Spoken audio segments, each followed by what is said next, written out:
Hey guys, Matt Jung up on the rooftop here in Russian Hill, San Francisco, and we just installed our first LG inverter system. This thing's pretty bad, pretty quiet.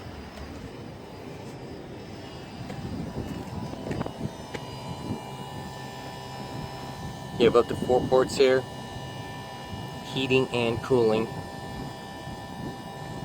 Very, very energy efficient, similar to the Mitsubishi and Daikin units. I think I was reading somewhere that these units are putting off something like 40 decibels, 43 decibels.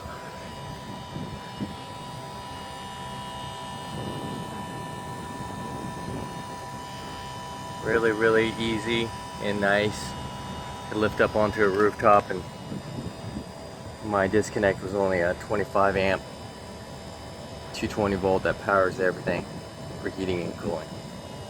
So if they put some solar panels up here, and they might be going net zero if they could. Alright, any questions? Give us a call.